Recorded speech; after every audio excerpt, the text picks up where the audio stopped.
I've discovered playing around with the inks and everything. I was looking for a beautiful, you know, like chartreuse color, but it had to be waterproof.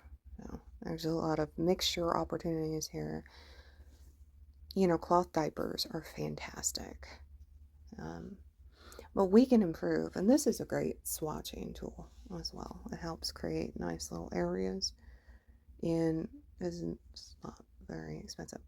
But I hope that it's not made by slavery. And the sad part is, in our current system, we don't know that because there's no transparency in our marketplace. I have an issue with that. I grew up in an area that had beautiful wild strawberries, and we would just pick them. And I loved it. But in Shenandoah Valley, they would dump pesticides in our area, and I watched my neighbors die of cancer. And it wasn't worth it. And I remember being very angry and not able to communicate yet. My dad had built me a playhouse, Meg's Place, with found material before he moved, and I hated the fact that we had to move to save my hearing. We didn't have quality health care in that area. And my parents were determined to ensure I didn't go deaf. And I really appreciated that. I just regretted my existence because it was so expensive. And it shouldn't have been that way. It takes what it takes to get the job done.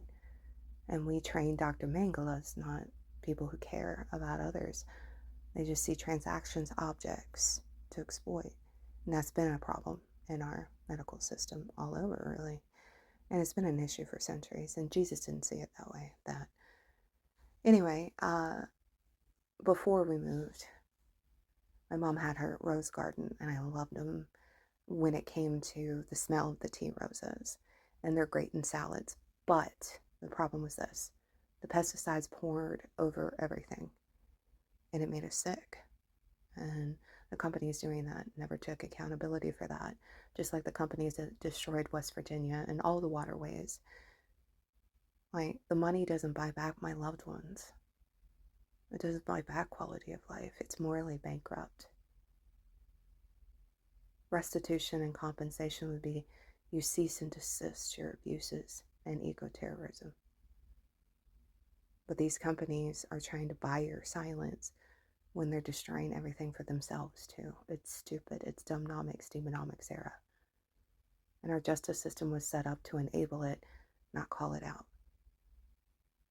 And so I'm calling it out.